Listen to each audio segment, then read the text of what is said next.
नमस्कार दोस्तों, स्वागत है आपका अपना चैनल जिसका नाम है केवल एग्जाम। इस चैनल पे हम पूर्वावलोकन की सामान्य अध्ययन की राजनीतिक विज्ञान कंप्लीट कर रहे थे। आज इसका ये हमारा 29वां वीडियो है जिसमें हम देखने जा रहे हैं वित्त आयोग के बारे में। इससे पहले 29 वीडियो तक में हमने क्रमवार सारे चैप्टर देख चुके हैं, जो कि मैं आपको दिखा देता हूँ क्या क्या हमने कंप्लीट कर लिया है।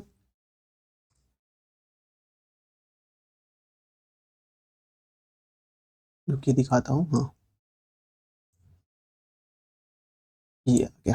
हाँ, हमने भारत का संवैधानिक विकास, कंपनियों का, संविधान सभा के बारे में, संविधान सभा की समितियों के बारे में, सूत्र के बारे में, संविधान के भाग, अनुच्छेद, अनुसूची, उद्देशिका, शासन प्रणाली, प्रतीक, भारत एवं राज्य संघ, नागरिकता, मूल अधिकार, राज्य के नीति निर्देशक तत्व, मूल कर्तव्य, जैसे ये सारे और हमने अब तक कंप्लीट कर लिए हैं। वरीयता क्रम सब हमारा कंप्लीट हो गया है।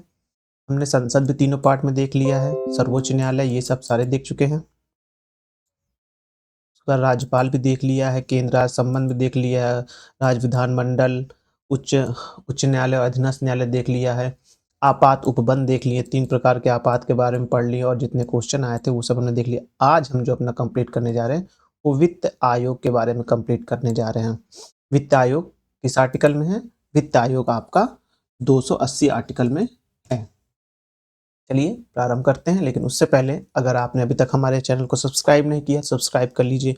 वीडियो अच्छे लग रहे हैं तो लाइक करिए और अपने सुझाव देने के लिए कमेंट भी करिए। चलिए प्रारंभ करते हैं। संविधान का अनुच्छेद 280 याद रखिएगा, बहुत इंपॉर्टेंट अनुच्छेद है, कई बार पूछा जा चुका है। संविधान का अनुच्छेद 280 राष्ट्रपति द्वारा प्रत्येक 5 वर्ष के अंतराल पर या आवश्यकता अनुसार उससे पहले एक वित्त आयोग के गठन का प्रावधान करता है। यानी कि 280 में क्या लिखा है? राष्ट्रपति, संसद नहीं, याद रखिएगा, राष्ट्रपति। ये बहुत इंपॉर्टेंट शब्द है, क्वेश्चन में बन जाएगा कि संसद इसका गठन करेंगे, नहीं, राष्ट्रपति द्वारा प्रत्येक 5 वर्ष के अंतराल पर, 5 वर्ष का अंतराल लिखा हुआ है, या हो सकता है 3 वर्ष में ही हो जाए, जब राष्ट्रपति को ऐसा प्रतीत हो तब आवश्यकता अनुसार उससे पहले एक वित्त आयोग के गठन का प्रावधान करता है।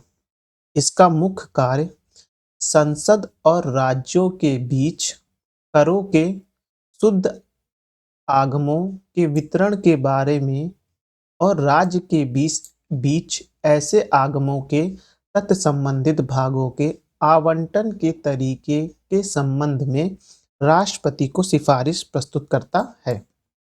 अब आगे देखेंगे।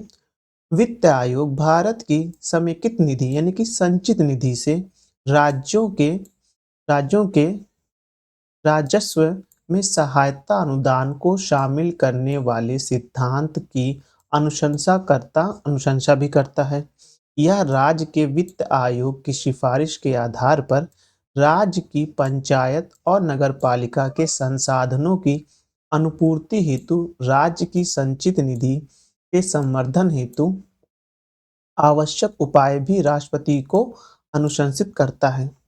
संविधान के अनुच्छेद 280(1) के तहत वित्त आयोग राष्ट्रपति द्वारा नियुक्त किए जाने वाले एक अध्यक्ष और 4 अन्य सदस्य मिलकर बनता है। यानी कि वित्त आयोग में टोटल 5 लोग रहेंगे। कौन नियुक्त करेगा? इनकी नियुक्ति होती है, इनका निर्वाचन नहीं होता, ध्यान रखिए, ये नियुक्ति होती है, बहुत इंपॉर्टेंट है। ये जो टर्म से ही पूरा एक सेंटेंस यूपीएससी या यूपीपीसीएस में देखेंगे, पूरा एक सेंटेंस बना देंगे और बीच में एक डाल देंगे कि राष्ट्रपति इनको निर्वाचित करता है। नहीं, राष्ट्रपति इनको नियुक्त करता है। इसमें कुल कितने लोग होते हैं? 5 सदस्य होते हैं, एक अध्यक्ष और 4 अन्य सदस्य होते हैं। प्रथम वित्त आयोग के गठन के.सी. नियोगी की अध्यक्षता में 22 नवंबर 1951 में किया गया था। तो प्रथम वित्त आयोग का गठन कब किया गया था? 22 नवंबर 1951 को किया गया था। याद रखिए, अक्टूबर से फरवरी, यानी कि अक्टूबर 1951 से लेकर फरवरी 1952 तक हमारे भारत में प्रथम लोकसभा चुनाव और राज्यसभा चुनाव भी हो रहे थे, ये भी ध्यान रखिए। और उसी समय 22 नवंबर को प्रथम वित्त आयोग की नियुक्ति की गई थी। 14वें वित्त आयोग के अध्यक्ष श्री वाई रेड्डी थे। 14वां वित्त आयोग जो बना था उसके अध्यक्ष कौन थे? श्री वाई रेड्डी थे। 14वें वित्त आयोग की सिफारिशों के संदर्भ में अवधि वर्ष 2015 से 2020 तक थी। यानी कि जो 14वां वित्त आयोग था उसका जो 5 वर्ष का कार्यकाल कब से था, 2015 से 2020 था। 14वें वित्त आयोग ने केंद्र के विभाज्य कर पूल में राज्यों की हिस्सेदारी को 32% से बढ़ाकर 42% करने की अनुशंसा की थी। 14वें वित्त आयोग ने क्या की थी, जो राज्यों को केंद्र से पैसा मिलता था 32%, उससे बढ़ाकर उसने 42% करने की सिफारिश की थी। 15वें वित्त आयोग के गठन एन के सिंह की अध्यक्षता में किया गया। 15वें वित्त आयोग ने वर्ष 2021 2020 और 21 के संदर्भित अवधि हेतु अपनी प्रथम रिपोर्ट 5 दिसंबर 2019 को तथा वर्ष 2021 से 26 संदर्भित अवधि हेतु अपनी द्वितीय रिपोर्ट 9 नवंबर 2020 को सौंपी। 15वें वित्त आयोग ने केंद्र 15वें वित्त आयोग ने केंद्रीय करों के निवल आगमों यानी कि विभाजन का पूल का 41%, अब तक जो 42% था उसके स्थान पे कितना कर दिया, 14वें वित्त आयोग ने 42% कहा था, 15वें वित्त आयोग ने इसको 41% कर दिया।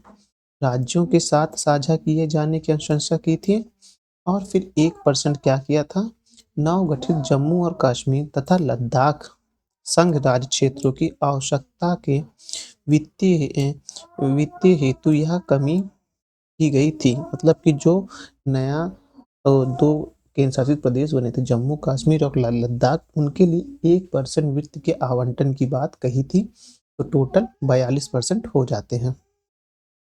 उल्लेखनीय है कि 80वें संविधान संशोधन अधिनियम 2000 के तहत केंद्र द्वारा संग्रहित सभी करों के निवल आगमों यानी अधिभारों एवं उपकर के अतिरिक्त और संग्रहण व्यय को घटाकर अनुच्छेद 270 को अनुच्छेद 279 के साथ मिलाकर पढ़ने से परिभाषित को विभाज्य का पूल यानी डिविजिबल पूल ऑफ टैक्स के रूप में संघ और राज्य के मध्य साझा किए जाने की व्यवस्था की गई है। राज्य वित्त आयोग एक संवैधानिक संस्था है। ये बहुत इंपॉर्टेंट लाइन है, इसको मार्क करते हैं।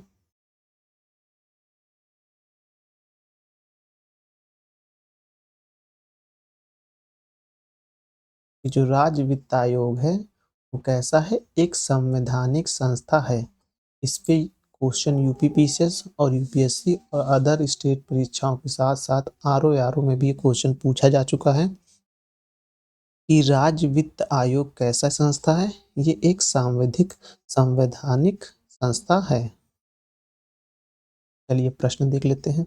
सामान्य रूप से भारत में 5 वर्ष बाद वित्त आयोग की नियुक्ति की जाती है। सामान्य रूप से भारत में प्रति 5 वर्ष के बाद वित्त आयोग की नियुक्ति की जाती है।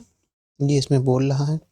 पहला कथन है राज्यों की वित्तीय स्थिति निर्धारित करने के लिए, केंद्र सरकार की वित्तीय स्थिति निर्धारित करने के लिए, केंद्र सरकार के वित्तीय संसाधन निर्धारित करने के लिए, केंद्रीय अनुदान और संघ के राजस्व में राज्य का अंश निर्धारित करने के लिए। तो वित्त आयोग का गठन किस लिए होता है, जो पैसा जो कर केंद्र ने लिए हैं वह राज्यों के बीच बंटवारे के लिए इसकी नियुक्ति होती है। अब है दूसरा प्रश्न, निम्नलिखित में से किस एक की सिफारिश के आधार पर संघ एवं राज्यों के बीच वित्तीय वितरण होता है। मतलब जो संघ होता है और राज्य के बीच जो वित्तीय वितरण होता है, मतलब कि संघ जो पैसा राज्यों को देगा वह किसके माध्यम से होता है, वह वित्त आयोग के माध्यम से होता है। वित्त आयोग कैसी संस्था है, ये एक संवैधानिक संस्था है। किस आर्टिकल में लिखा है, आर्टिकल 280 में लिखा गया है इसके बारे में। और प्रथम वित्त आयोग कब बनाया गया था, नवंबर में बनाया गया था, 22 नवंबर 1951 को बनाया गया था। वर्तमान में कौन सा वित्त आयोग चल रहा है? वर्तमान में 15वां वित्त आयोग चल रहा है। एन.के. सिंह इसके अध्यक्ष हैं। अब आगे देखते हैं। केंद्र तथा राज्यों के मध्य वित्त के विभाजन निम्न में से किसकी संतुष्टियों के आधार पर होता है? तो वह होता है वित्त आयोग की संतुष्टियों के आधार पर, कि वित्त आयोग की सिफारिशों के आधार पर होता है। अब उसके बाद चौथा प्रश्न है, निम्नलिखित में से कौन केंद्र और राज्यों में राजस्व बंटवारे के लिए मापदंडों की अनुशंसा करता है? वह करता है वित्त आयोग करता है। केंद्र एवं राज्यों के बीच करों के शुद्ध आय के वितरण के संदर्भ में निम्नलिखित में से कौन सी संस्था मूल सिद्धांत को निरूपित करेगी? वह करेगी वित्त आयोग करेगी। वित्त आयोग का गठन किया जाता है प्रत्येक 5 वर्ष में। जरूरी नहीं है 5 वर्ष, अगर राष्ट्रपति को लगे कि 5 वर्ष से पहले करना है तो पहले भी कर सकता है और बाद में भी कर सकता है, लेकिन 5 वर्ष लिखा गया है। वित्त आयोग का गठन किया जाता है। वित्त आयोग का गठन कब किया जाता है? 5 वर्ष की अवधि में किया जाता है। अब है अभिकथन है, वित्त आयोग के अध्यक्ष व सदस्यों की नियुक्ति अध्यक्ष व सदस्यों की योग्यता का निर्धारण भारत का राष्ट्रपति करता है। ठीक है। अब देखेंगे क्योंकि कारण ये था, अध्यक्ष व सदस्य की नियुक्ति भारत के राष्ट्रपति के द्वारा की जाती है। ये कथन तो मुझे सही लग रहा है। अब देख लेती हूँ, क्योंकि ए वाला गलत है, क्योंकि इनके सदस्यों की जो योग्यता रहेगी उसके बारे में कोई तथ्य भी नहीं है कि वो राष्ट्रपति ही निर्धारित करेगा। ये गलत है। तो जब ए गलत हो गया, आर सही हो जाएगा। ए गलत, आर सही, डी वाला ऑप्शन हो जाएगा। इसका एक एक्सप्लेनेशन पढ़ लेते हैं। संविधान के अनुच्छेद 282 के अनुसार संसद विधि द्वारा उन अहर्ताओं का जो वित्त आयोग के सदस्य के रूप में नियुक्ति के लिए सापेक्षित होगी और उसी रीति का जिसके जिससे उनका चयन किया जाए अवधारणा कर सकेगी। यानी कि वित्त आयोग के सदस्य की नियुक्ति कौन करेगा? राष्ट्रपति द्वारा की जाएगी, और उनकी योग्यता के बारे में क्या होगा? उसके लिए संसद विधि बनाएगी। ये लिखा है। इसी के अनुसरण में संसद द्वारा बनाए गए वित्त आयोग अधिनियम 1951 में वित्त आयोग के अध्यक्ष एवं सदस्य की योग्यता, नियुक्ति, कार्यकाल, अर्हताएं, वेतन, व्यक्ति आदि को परिभाषित किया गया है। स्पष्ट है कि अभिकथन एक असत्य है। संविधान के अनुच्छेद 280(1) के तहत वित्त आयोग के अध्यक्ष एवं सदस्य की नियुक्ति राष्ट्रपति द्वारा की जाती है। वित्त आयोग का के कार्य हैं, भारत की संचित निधि से धन निकालने की अनुमति देना। तो यह कहीं से भी कार्य नहीं है, अनुमति नहीं देता है, ये केवल सिफारिश करता है। तो पहला गलत हो गया। अब पहला जहां जहां है उसको हटा दीजिए। अब दो ऑप्शन बच रहे हैं। प्राप्त करों के भागों को राज्यों के बीच बांटना सही है। सहायता अनुदान के लिए राज्यों के आवेदनों पर विचार करना, ये भी सही है। संघ सरकार तथा राज्य सरकार बजट के प्रावधानों के अनुसार करों की उगाही कर रही है या नहीं, इसकी देखरेख करना तथा उसका एक रिपोर्ट देना, यह इसका कार्य नहीं होता है। ये भारत की जो समितियां होती हैं उनका कार्य होता है। तो ये गलत है। आंसर कौन वाला होगा? बी वाला सही होगा। वित्त आयोग का मुख्य कार्य है केंद्रीय करों में राज्यों के भाग तथा केंद्र द्वारा राज्यों को दी जाने वाली वित्तीय सहायता के सिद्धांत निर्धारित करना। ठीक है, पहला वाला ऑप्शन सही है, यही इसका आंसर है। अब देखने जा रहे हैं 11वां प्रश्न। वित्त आयोग राष्ट्रपति की संतुष्टि भेजने में मुख्य रूप से संबंधित है। वह संबंधित है राज्यों को दिए जाने वाले अनुदान के सिद्धांत पर। उसके बाद है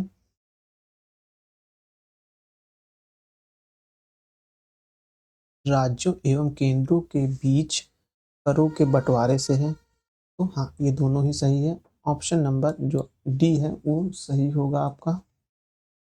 अब प्रश्न नंबर 12 देखेंगे। भारत में वित्त आयोग के संदर्भ में निम्नलिखित में से कौन सा एक कथन सही है? तो कथन देखेंगे। वह अवसंरचना विकास हेतु विदेशी पूंजी अंतर्प्रवाह प्रोत्साहित करता है। यह गलत है, विदेशी पूंजी कहीं से आते ही नहीं है। वह सार्वजनिक क्षेत्र के प्रतिष्ठानों में समुचित वित्तीय विवरण को सुगम बनाता है। ये भी गलत है, सार्वजनिक क्षेत्र आता ही नहीं है। वह वित्त वह वित्त प्रशासन में पारदर्शिता सुनिश्चित करता है। ये भी गलत है, वित्तीय पारदर्शिता नहीं होता है, सिर्फ जो कर आते हैं उनके बंटवारे के बारे में बात करता है। तो ऑप्शन नंबर डी इसमें सही होगा, ना ही ए बी में से सी में से कोई भी सही नहीं है। अब है भारत में भारत में संघीय वित्त आयोग संबंध रखता है, से रखता है राज्यों एवं केंद्रों के बीच वित्त से संबंधित रखता है। वित्त आयोग को कौन से आर्टिकल में लिखा है? वित्त आयोग को लिखा गया है 280 आर्टिकल में लिखा गया है। अब 14वां प्रश्न देखते हैं। केंद्र व राज्यों के मध्य वित्त का बंटवारा किसकी सिफारिश पर होता है? तो होता है किसकी सिफारिश पर? वित्त आयोग की सिफारिश पे होता है। वित्त आयोग में कितने सदस्य होते हैं? वित्त आयोग में 5 सदस्य होते हैं, एक अध्यक्ष और 4 अन्य होते हैं। फिर उसके बाद किस आर्टिकल में लिखा है? 280 आर्टिकल में लिखा है। वित्त आयोग के अध्यक्ष की नियुक्ति कौन करता है? राष्ट्रपति करता है। इनकी योग्यता का निर्धारण कौन करता है? संसद कानून बना के करती है। प्रथम वित्त आयोग कब बना था? प्रथम वित्त आयोग 22 नवंबर 1951 में बना था। ये पूरा वित्त आयोग का मैंने बता दिया है। अब इसको रफ करते हैं।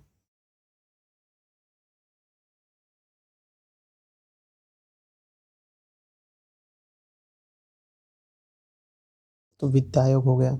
12वें वित्त आयोग के अध्यक्ष कौन थे?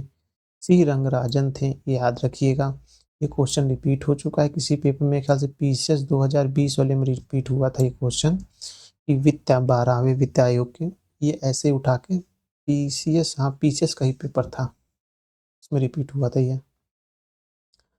संविधान लागू होने के पश्चात अब तक कितने वित्त आयोग आ चुके हैं? तो ये देखिए, ये उस समय का क्वेश्चन था, लेकिन वर्तमान में 15वां वित्त आयोग चल रहा है, आपको पता है। तो ये जो यूपी पीसीएस में नहीं क्वेश्चन आया था, ये आया था आपका बिहार पीसीएस में आया था। बीपीएससी में क्वेश्चन आया था 2019 के 18 में आया था, यही क्वेश्चन था, उठा के रख दिए थे ऐसे सीधा ही। अब 13वें वित्त आयोग के अध्यक्ष कौन थे? तो विजय केलकर 13वें वित्त आयोग के अध्यक्ष थे। 14वें वित्त आयोग के अध्यक्ष निम्नलिखित में से कौन थे? तो वाई वी रेड्डी 14वें वित्त आयोग के अध्यक्ष थे। देखिए क्वेश्चन आ रहा है लगातार पीसीएस में। अब है वित्त आयोग का एक चेयरमैन होता है और 4 अन्य सदस्य होते हैं, टोटल 5 लोग होते हैं। निम्नलिखित में से कौन वित्त आयोग द्वारा की गई प्रत्येक सिफारिश को संसद के प्रत्येक सदन के समकक्ष रखवाता है? वह रखवाता है भारत का राष्ट्रपति, क्योंकि वित्त आयोग अपनी सिफारिशें और जो रिपोर्ट होता है किनको देता है? वह राष्ट्रपति को देता है। तो राष्ट्रपति संसद के दोनों सदनों में उसको रखवाता है। कथन कारण के प्रश्न है। कथन है राज्य वित्त आयोग एक संवैधानिक निकाय है। सही है, क्योंकि संघीय वित्त आयोग पंचायतों को वित्तीय सहायता देने के लिए संतुष्टि नहीं कर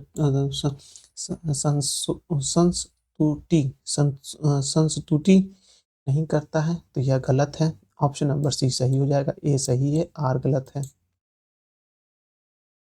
अब है राज्य वित्त आयोग के संबंध में निम्नलिखित कथन में से कौन सा सही है? तो सही कौन सा है? यह एक संवैधानिक संस्था है।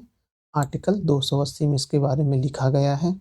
वर्तमान में 15वां वित्त आयोग चल रहा है।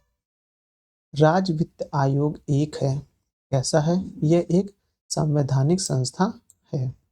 अब आ गया योजना नीति योजना आयोग और नीति आयोग के बारे में।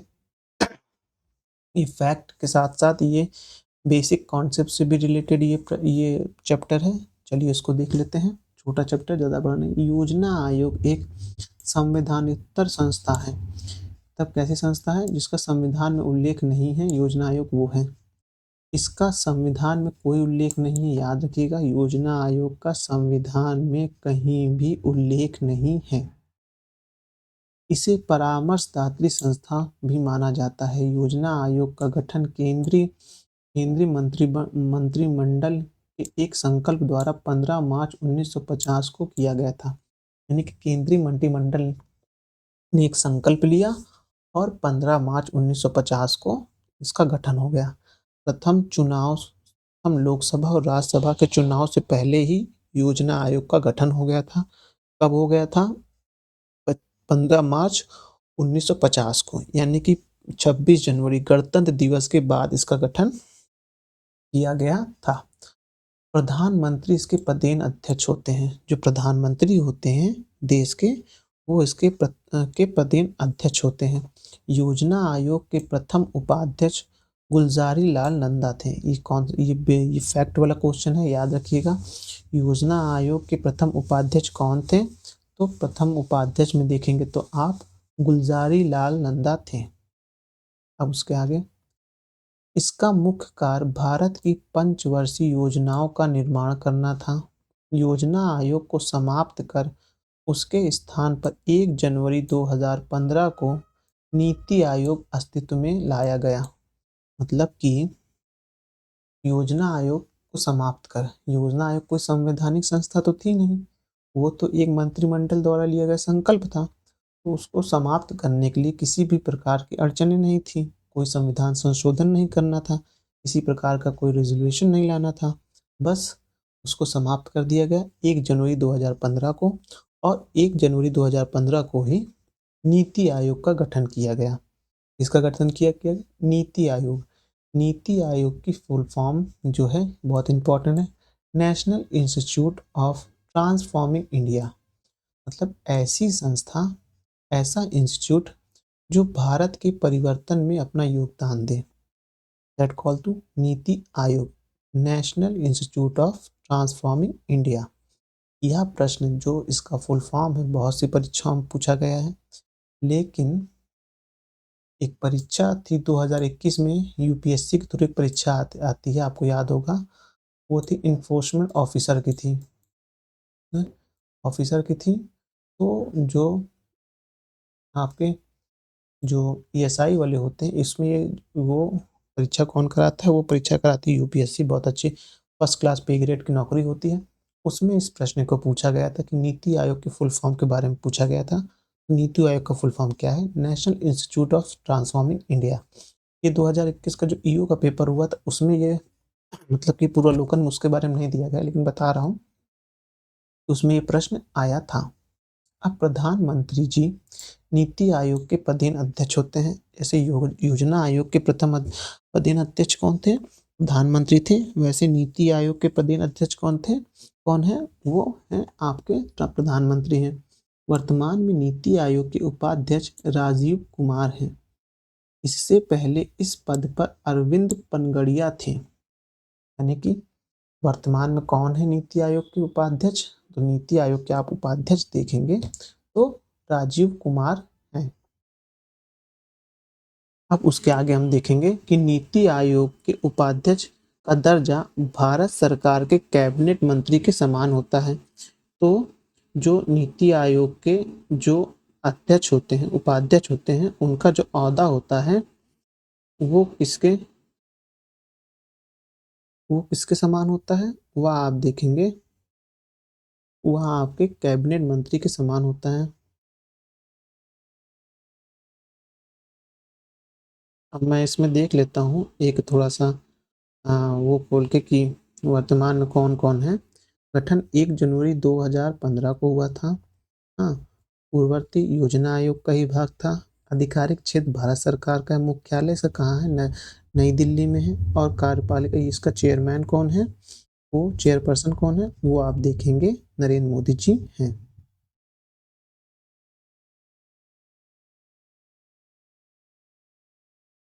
अब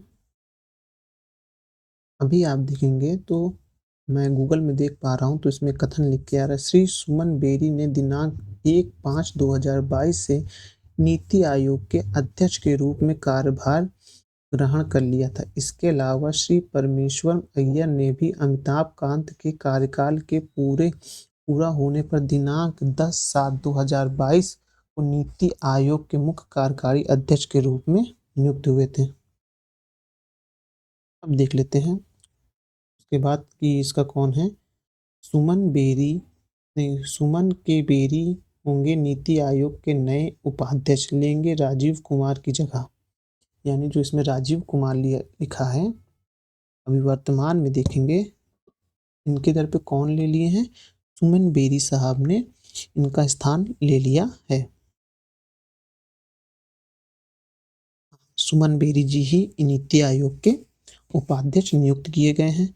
इन्होंने किसका स्थान लिया है, इन्होंने स्थान लिया है, आप देखेंगे कि राजीव कुमार का स्थान लिया है। सुमन बेरी कौन है, वो योजना आयोग के उपाध्यक्ष हैं। इनका पद किनके समान है, इनका पद भारत सरकार के कैबिनेट मंत्री के समान है। नीति आयोग सहकारी संघवाद के सिद्धांत पर आधारित है। सहकारी संघवाद पर सिद्धांत पर आधारित है नीति आयोग। पंचवर्षीय योजनाओं के निर्माण में राज्यों की भागीदारी सुनिश्चित करने के लिए राष्ट्रीय विकास परिषद का गठन 6 अगस्त 1952 को किया गया था। अब जो राष्ट्रीय विकास परिषद का गठन कब किया गया था, 6 अगस्त 1952 को किया गया था। योजना आयोग, प्रश्न देख लेते हैं, योजना आयोग का अंत किस प्रधानमंत्री ने किया, वह किया था नरेंद्र मोदी ने। क्वेश्चन भी कैसे एक अजीब टाइप का बनाया गया है, सही, अब जो भी बना है। वर्तमान में नीति आयोग की इसकी स्थापना जनवरी 2015 में की गई थी। संसदीय मंत्रिपरिषद द्वारा पारित एक विशिष्ट प्रस्ताव से की गई थी। जैसे योजना आयोग का हो तो वैसे योजना आयोग को प्रतिस्थापित करते हुए निम्नलिखित में से किस दिन नीति आयोग अस्तित्व में आया, तो आया था 1 जनवरी 2015 को नीति आयोग अस्तित्व में आया। इन्फोर्समेंट ऑफिसर को मैं थोड़ा मिटा दूं। हाँ। नीति आयोग के प्रथम उपाध्यक्ष कौन थे, तो अरविंद पनगड़िया साहब हैं। योजना और वर्तमान में इसके उपाध्यक्ष कौन है, तो सुमन बेरी साहब हैं। किसका स्थान लिया है, इन्होंने राजीव कुमार का स्थान लिया है। योजना आयोग की स्थापना कब हुई थी, योजना आयोग की स्थापना आप देखेंगे 15 मार्च 1950 को हुई थी। गणतंत्र दिवस, प्रथम गणतंत्र दिवस के बाद मार्च में इसकी स्थापना हुई थी। योजना आयोग की स्थापना की गई थी संसद में कानून बनाकर नहीं, संसदीय मंत्रिपरिषद द्वारा विशेष प्रस्ताव पारित करके, ये सी वाला। अब निम्नलिखित में से कौन संविधानोत्तर संस्था है, वह आप देखेंगे नीति आयोग है, जिसका संविधान में कहीं उल्लेख नहीं है। संघ लोक सेवा आयोग का उल्लेख है, वित्त आयोग का है 250 में, निर्वाचन आयोग का 324 में है, संघ लोक सेवा आयोग का 312 में है। में भी देखिए नीचे लिखा हुआ, मैं पढ़ देता हूँ। वित्त आयोग का 280 में, संघ लोक सेवा आयोग का 315 में और 324 में जो है निर्वाचन आयोग का है। 8वां प्रश्न देखेंगे, निम्नलिखित में से कौन सा एक संविधानोत्तर संस्था है, वह देखेंगे आपका नीति आयोग है। निम्नलिखित में से कौन एक संवैधानिक निकाय नहीं है, वह निकाय नहीं है, योजना आयोग नहीं है। निम्नलिखित में से कौन संविधानोत्तर संस्था है और संविधान संस्था कौन है, आप देखेंगे वह योजना आयोग है। निम्नलिखित में से कौन सा एक संविधान का अंग नहीं है, संविधान का अंग जो है निर्वाचन आयोग भी है, वित्त आयोग भी है, 324 280 आर्टिकल, उसके बाद अंतर्राज्यीय परिषद और योजना आयोग, ये जो है योजना आयोग नहीं है, अंतर्राज्यीय परिषद है। अब निम्नलिखित में से कौन एक संवैधानिक संस्था या निकाय नहीं है, तो आप देखेंगे योजना आयोग नहीं है। ये सब प्रश्न देखिए जो है 2014 से पहले के हैं, तो योजना आयोग के बारे में पूछ रहे हैं। वर्तमान में अगर आपको अपने को अपडेट करना हो तो इसके स्थान पे आप नीति आयोग लिख लीजिए, तो आपको क्वेश्चन का स्वरूप समझ में आ जाएगा। निम्नलिखित में से किस निकाय या किन निकायों का संविधान में उल्लेख नहीं है? तो योजना आयोग का नहीं है, तो इनका नहीं है। राष्ट्रीय विकास परिषद का भी संविधान में उल्लेख नहीं, इसका तो 1955 की 50 में इसको बनाया गया था। क्षेत्रीय परिषद का भी उल्लेख नहीं है, संविधान में कहीं भी इनका उल्लेख नहीं है। 1, 2, 3 का उल्लेख नहीं है। भारतीय संविधान में राष्ट्रीय विकास परिषद, योजना आयोग व क्षेत्रीय परिषद का उल्लेख नहीं है। राष्ट्रीय विकास परिषद वर्ष 1952 में योजना आयोग की अनुषंगा के रूप में बनाया गया था, जिससे राज्यों को योजनाओं के निर्माण में सहायुक्त किया जा सके। योजना आयोग एक संविधानोत्तर निकाय था, जो संघ की मंत्रिमंडल यानी भारत सरकार के संकल्प द्वारा 1950 यानी कि 15 मार्च 1950 में गठित किया गया था। क्षेत्रीय परिषद के गठन संसदीय अधिनियम के तहत किया गया था। भारत के योजना आयोग के प्रथम अध्यक्ष कौन थे? तो अध्यक्ष कौन थे? जो भारत का प्रधानमंत्री था। प्रथम प्रधानमंत्री कौन था? पंडित जवाहरलाल नेहरू थे। अब योजना आयोग का अध्यक्ष कौन होता है? तो योजना आयोग का अध्यक्ष भारत का प्रधानमंत्री होता है। अब योजना आयोग को इसी क्वेश्चन में हटा के आप नीति आयोग लिख दीजिए। अध्यक्ष कौन होता है? प्रधानमंत्री होता है। योजना आयोग के पदेन अध्यक्ष होते हैं, प्रधानमंत्री होते हैं। नीति आयोग के विषय में निम्नलिखित में से कौन सा कथन सही नहीं है? तो इसका एक पूर्णकालिक अध्यक्ष होता है, यह गलत है। इसका कोई पूर्णकालिक अध्यक्ष नहीं होता है।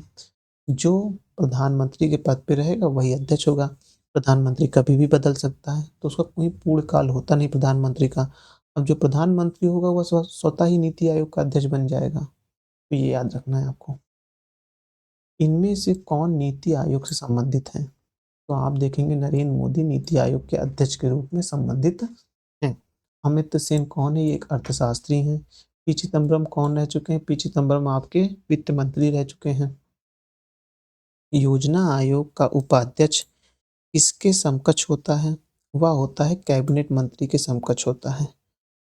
उपाध्यक्ष जो होता है वह भारत सरकार के कैबिनेट मंत्री के समकक्ष होता है। वर्तमान में इसके उपाध्यक्ष कौन है? सुमन बेरी साहब हैं। इससे पहले किनका स्थान सुमन बेरी ने लिया है? वह स्थान लिया है राजीव कुमार का।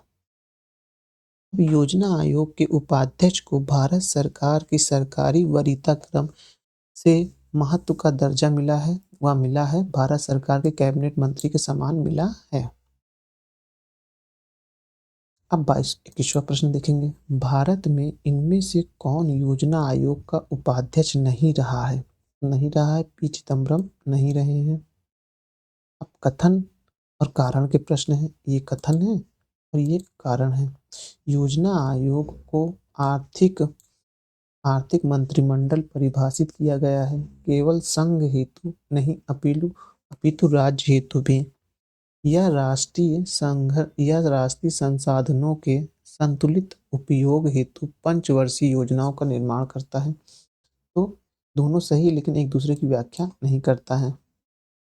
वित्त आयोग एवं योजना आयोग के परस्पर विलय का प्रस्ताव किसने दिया था? योजना आयोग और वित्त आयोग के विलय का प्रस्ताव किसने दिया था? MV माथुर ने दिया था। अब उसके बाद है 24वां प्रश्न। भारत के राष्ट्रीय विकास परिषद का गठन किया गया था। वह किया गया था 6 अगस्त 1952 को किया गया था। राष्ट्रीय विकास परिषद का गठन 6 अगस्त 1952 को किया गया था। ये देखिए यूपी पीसीएस मेंस में पेपर आ चुका है, तो ऐसे संभावनाएं बनती हैं ये प्री में भी आ सकता है। अब है 25वां प्रश्न। निम्नलिखित में से कौन सा कथन सही नहीं है? उस कथन सही नहीं है। भारत के नियोजन के लिए सर्वोच्च निर्णय संस्था योजना आयोग है, यह सही नहीं है। राष्ट्रीय विकास परिषद के बारे में देख लेते हैं। राष्ट्रीय योजना की उन्नति पर चर्चा करती है। योजना आयोग के उद्देश्यों की प्राप्ति हेतु सुझाती है। योजना आयोग निर्माण हेतु दिशा निर्देश प्रदान करता है, योजना का धन आवंटन सुझाती है। तो ये नहीं होगा, ये धन का आवंटन कौन कराता है? वह कराता है वित्त आयोग कराता है। 1, 2, 3 इसमें से सही होगा। हम देखते हैं निम्नलिखित में से राष्ट्रीय विकास परिषद का भारत में कौन सा प्रमुख कार्य है? वह कार्य है उपयुक्त सभी, यानी कि योजनाओं के क्रियान्वयन हेतु राज्यों के संसाधन एवं प्रयासों को गतिशील करना, सभी महत्वपूर्ण क्षेत्रों में समान नीतियों का विकास करना, देश के सभी क्षेत्रों में संतुलित विकास को सुनिश्चित करना। निम्नलिखित में से कौन राष्ट्रीय विकास परिषद की रचना करते हैं? कौन करता है? भारत के प्रधानमंत्री, संघीय मंत्रिमंडल के मंत्रीगण और राज्य के मुख्यमंत्री करते हैं। अध्यक्ष वित्त आयोग नहीं करता है, इनका अलग काम होता है। राष्ट्रीय विकास परिषद का मुख्य संबंध है किससे है? पंचवर्षीय योजनाओं के अनुमोदन से है। देखेंगे हम लोग राष्ट्रीय विकास परिषद के सचिव के रूप में भूमिका कौन निभाता है? तो सचिव और योजना आयोग निभाते हैं। निम्नलिखित में से कौन योजना आयोग तथा राज्य सरकारों के बीच समन्वयकर्ता का कार्य करता है? वह करता है योजना आयोग। और राज्य सरकारों के बीच कौन समन्वय काम करता है? वह करता है आपका योजना आयोग, वो राष्ट्रीय विकास परिषद करता है। अब देखेंगे राष्ट्रीय विकास परिषद के अध्यक्षता कौन करता है? तो अध्यक्षता करते हैं भारत के प्रधानमंत्री करते हैं। राष्ट्रीय विकास परिषद की अध्यक्षता कौन करते हैं? भारत के प्रधानमंत्री करते हैं। नीति आयोग की अध्यक्षता कौन करते हैं? भारत के प्रधानमंत्री करते हैं। इस तरह से हमारे चैप्टर समाप्त होता है। कल हम पढ़ेंगे लोकपाल और महत्वपूर्ण आयोग के बारे में। ये बहुत इंपॉर्टेंट है, चर्चा का विषय भी बना हुआ है ये लोकपाल को लेके। ठीक है, अब कल मिलते हैं, लेकिन उससे पहले अगर आपने अभी तक हमारे चैनल को सब्सक्राइब नहीं किया तो सब्सक्राइब कर लीजिए। वीडियो अच्छे लगते हैं लाइक करिए और अपने सुझाव देने के लिए कमेंट भी करिए। धन्यवाद।